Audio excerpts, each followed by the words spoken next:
Treasurer Curtis Loftis. Hey, bud, what's going on? Hey, Rocky D, I'm fine. It's an honor and a privilege to be with you again. Well, I don't know if it's honor. I mean, you might not want to tell your friends.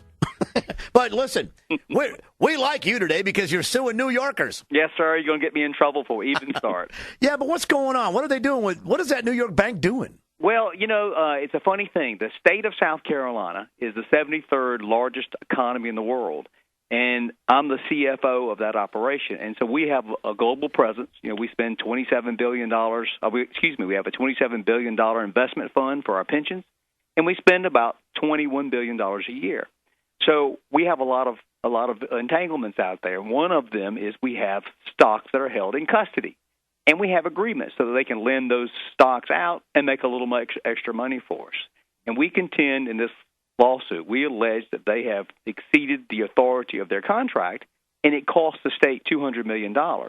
So we've instituted litigation to recapture that $200 million.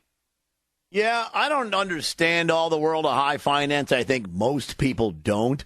In layman's terms, what exactly are they doing? How do you put something in hostage or in bondage or whatever you called it there? I don't know what it was. I mean, New Yorkers taking hostage wouldn't be hey, you know what, Curtis? It wouldn't be the first time New Yorkers took South Carolinians hostage, would it?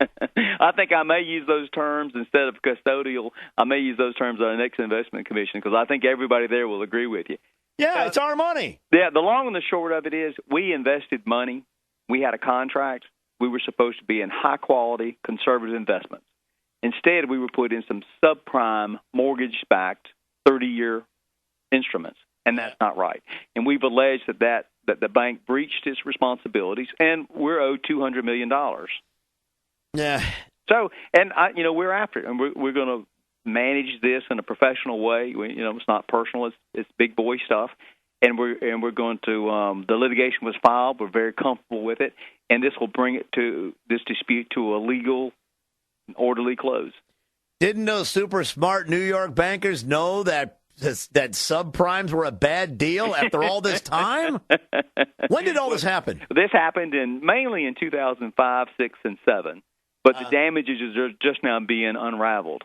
I'll bet. Yeah, so it's an interesting thing. I mean, I don't want to bore your folks because I know they're riding around looking for lunch, but it's for people who are into finance. We just hit the Wall Street Journal and other things, so there'll be a lot out there. And it's interesting, and I think for the taxpayers, it was important for us to release this information because we're transparent. We want them to know everything that goes on with their money. And maybe that hadn't been the course for the last, forever in state government, but this treasurer's office is going to make sure you know about it. Couldn't we get a letter from you and the governor and stuff like that sent to them and them, just reply in kind? Do we have to sue them? Well, we tried. Why the lawsuit? Yeah, we tried settlement, but all of this stuff is such big money that you just have to go through these things. And they have lawyers, we have lawyers. It doesn't get personal. It's business. And I feel comfortable. The suit was filed here in South Carolina. It'll be a South Carolina jury, and I think things will work out well for us. It's just going to take some time. All right. Now, another thing is, you and I talked a long time ago when you were running. Okay, when you were just getting into the job, that everybody thinks the state treasurer sits around in an office and does, you got a little putting green in your office and rearranging your fishing poles and you sign a few checks at the end of the day and that's it. And that, you run around in a company car and all sort of kind of stuff. But you're going to put everything online, aren't you? That's right. Well, we've changed it all. One, I'm not taking a state car. I don't think that I need that. I think you don't get a state car, and the people that listen to you right now as they drive around town, they're probably not given a free ride to and from work. So we just want to keep that campaign promise. However, if offered a free car, I would not turn it down. You'd want a free Harley. Come on now. Oh, yeah, a three-wheeler. I want one of them trikes with a seat in the back, for a big woman. Anyways, listen, so you're going to put everything you do online now? Yeah. We're going to be able to track you like a GPS? Well, we're excited about this. If you go to www.treasurer.sc.gov, which is the South Carolina Treasurer's spot, if you look on the left, you'll see Treasurer's schedule.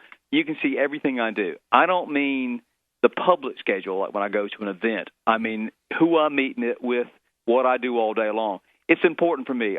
I look at this very differently from most politicians. I sold my time to the state. The taxpayers bought my time. They pay me a salary, and they own me for that period of time. just like the radio station, you have a deal with them. You don't show up, they're going to be angry. But you owe the people who are paying you to do stuff in that time, and we're going to be able to watch you do it, huh? That's right. If you go there, you put you click on the treasurer's calendar, and you'll see my exact calendar. It's not a made-up calendar. It's not some other kind of calendar. It is the exact calendar that we work with. And right now, it's a look back. It's a week behind because of the software. But in March, you'll have my live calendar. So every time we put an appointment. And what's important by this is taxpayers don't come to these offices very much. Columbia is, the State House complex is full of special interests. We're full of politicians. We're full of lobbyists. We're full of people, everybody other than your average taxpayer. And what we're saying is, if you want to come see Curtis, you've got to put your name on the line. And there are people who won't come see me now. So that's the whole point. I don't want to see him. If you won't put your name out there that's a Rocky D or anybody else can see that name, then we don't want to see you. We want everything to be above board, and we want the taxpayers' interest to be served. And that's where I think we're headed with this. We're new into it. I'm proud of this. We cannot find another statewide politician in any state, no congressman, no senator, governor, anybody that's done this. They fiddle with their public schedule, like if they go cut a ribbon someplace. Yeah, we get press releases of where people are going to be the next day. I get stuff from Haley's office 3 or 4 times a day. Yeah, but it's never anything I can really, Yeah, a lot of people do that, but we wanted you to see what goes on in this office. And, maybe it catches on, maybe it doesn't. But I think in the next election cycle, people can ask that question, well, what did you do? We know what this guy did, and you may not like what I did. You may throw me out because of it. But you can ask everybody else, what did you do, and why didn't you tell us what you were doing? It's y'all's money. Does it even mention when you're going to lunch and all that stuff on there, too? Yeah, it mentions everything. Really? Yeah, that's right. They would never do that with me. Can you imagine them putting a GPS on me, Donna? It'd be like the World Beer Decadent Tour. I wonder what happens if I would go to Google and Google Maps and put in Rocky D. I wonder if they've got you being tracked. You know what I want? I'll tell you what I want to do, man. I want a little, you know how they do that with the little arrow that moves in the GPS, a little car on the GPS? Mine is a pick-em-up truck. They should have like a little Confederate flag with a beer can in the middle of it going around wherever I go. That'll be something now. Listen, now that I'm state treasurer, I know people, and I know people who can get one of those little bracelets for your ankle, and we could follow you around for a week. How about that? I'll be transparent if you be transparent. Great, Donna. Another ankle bracelet to go with the one I got. By the way, if you want to clear your calendar, just put my name on there. Nobody will come in after that. I appreciate you calling, brother. It's Thanks. good to talk to people at Charleston. They were good to me. They voted for me, and I owe them this kind of information. And anytime I can help you, you call me. So one more time, if we want to track the treasurer. Hey, it's a game, Donna. Track the treasurer. www.treasurer.sc.gov. And then right there on the left, you'll see treasurer's calendar or something like that. You can't miss it. And it's done now, but in March, it'll be a little more prominent and it'll be live in real time. Mm-hmm. We just think you ought to know. Great, man.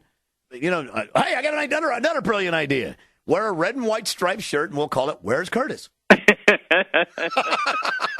getting off before the FCC gets after you. I can see where we're headed with this. Thanks, Curtis. Bye-bye. Curtis Loftis, State Treasurer. Now you can find out what I think they all should do.